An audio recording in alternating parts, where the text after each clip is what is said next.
Yo, hey guys, welcome back to this channel.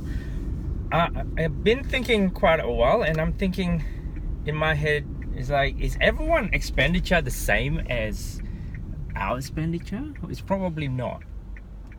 So from then, my mind's thinking, how does people buy things?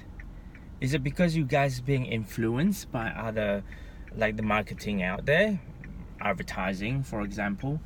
And other people wearing a similar thing. Is that it? Is that because of that? That's why you guys actually buy certain product.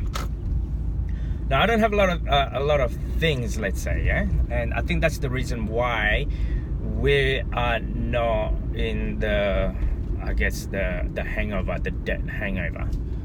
When I was reading the article a few days ago, that 1 in 3 Australian is gonna be on Christmas debt hangover, and it's going to take some of them about 12 months or 3 months. In that, I think it's the shortest, about 3 months average, but it can go up to the next Christmas before they can pay off all that bill.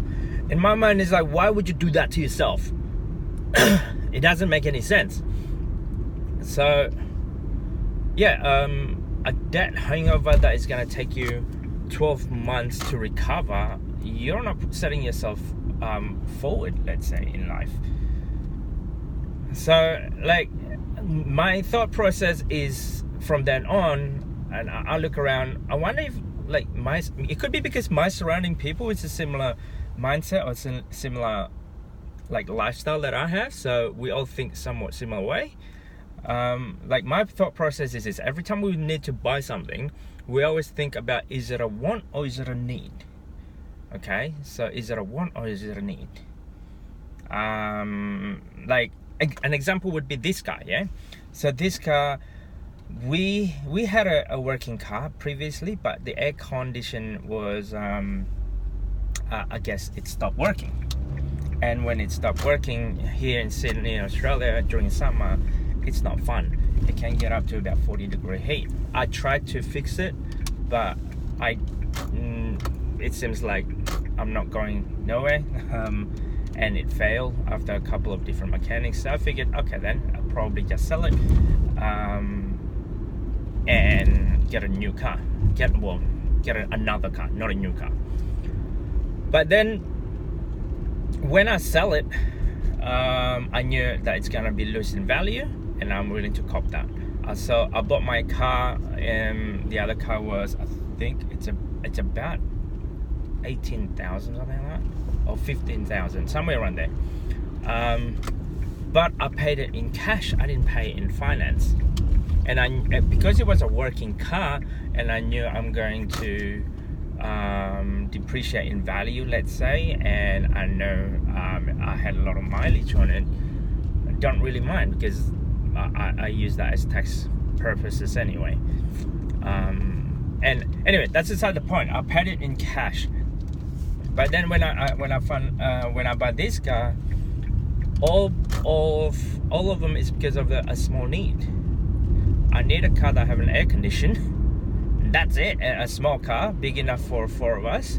There's a certain needs. It's not because and I buy second-hand dealership, because I know if it's brand new, this particular car would be on a 15 or higher mark, somewhere around there. But because I bought a second-hand dealership, it works out roughly about 10 grand. So I saved up roughly about 5 grand. But again, I spent that money in cash. I did not go into finance, because I don't want to have the burden of every week or every month to make the repayment on this car. So, and I don't really care what people think of the car, because at the end of the day, you're the one, I'm the one that paying the running costs of this car.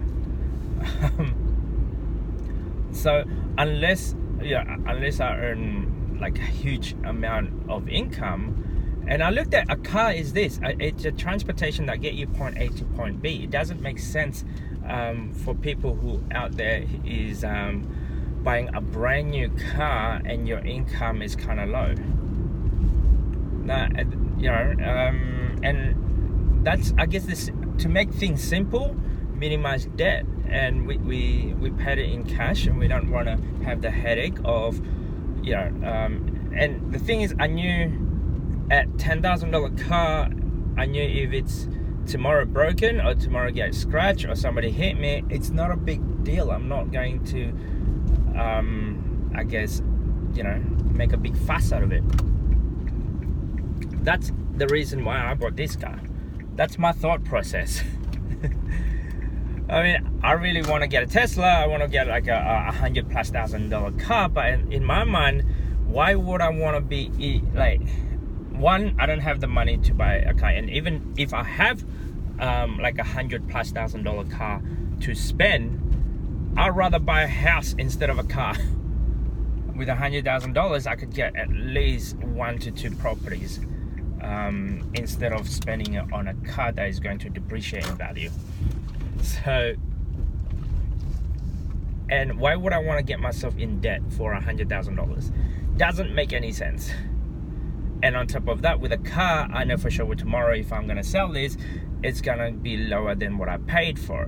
Where if I were to buy a house with a hoping intention that tomorrow it's going to get a little bit more than what I actually paid for it. So that's that.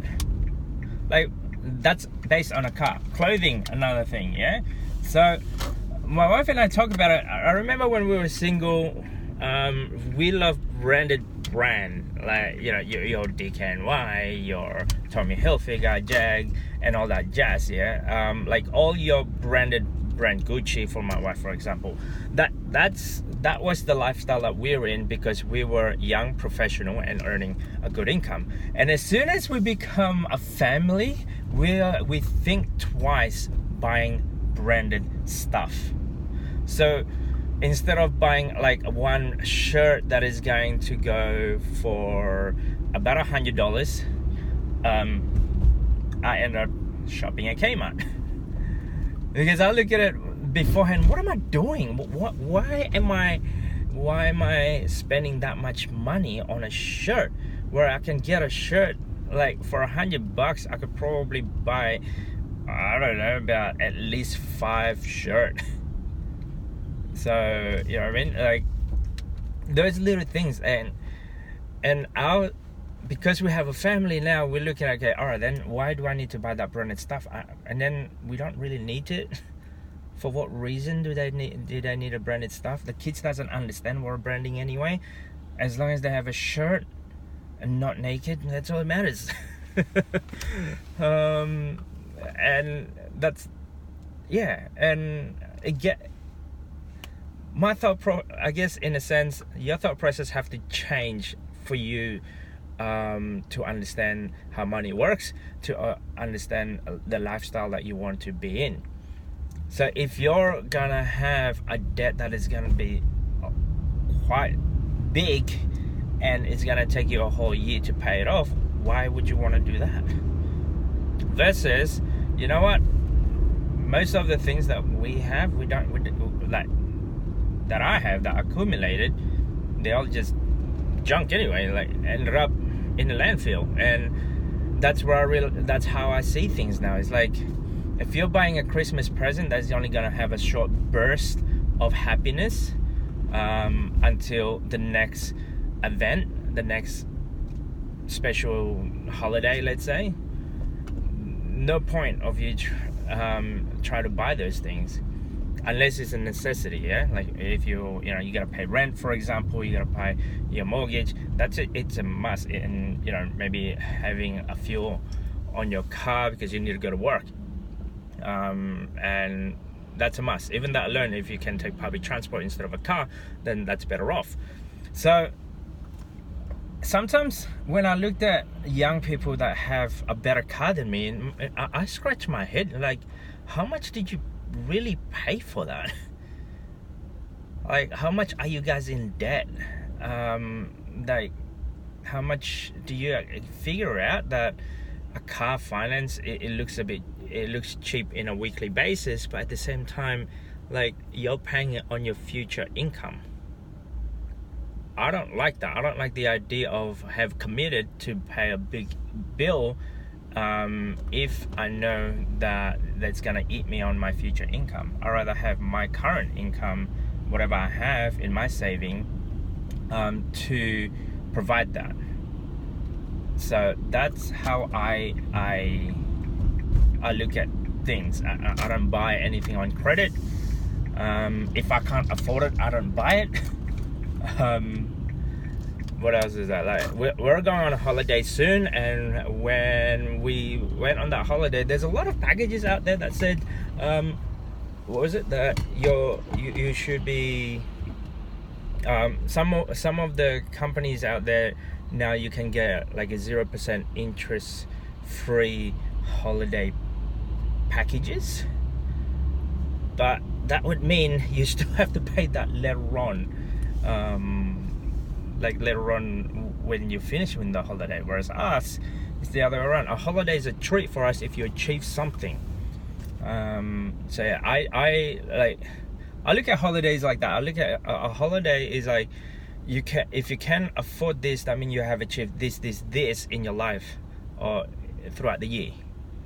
And I have to pay that in full upfront instead of putting it in a credit card.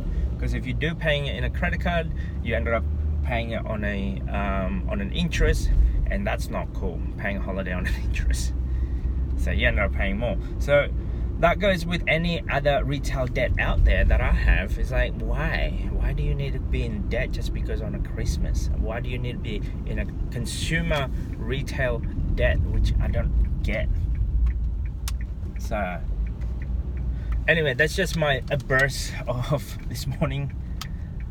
Minimize your debt. Have the same mentality of, I guess, wealthy people. They tend to have less debt than what they actually physically earn. So if your income is, let's say, $1,000, then you should spend only, if you can, about $700 per week.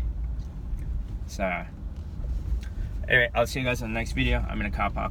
Talk to you later. Bye.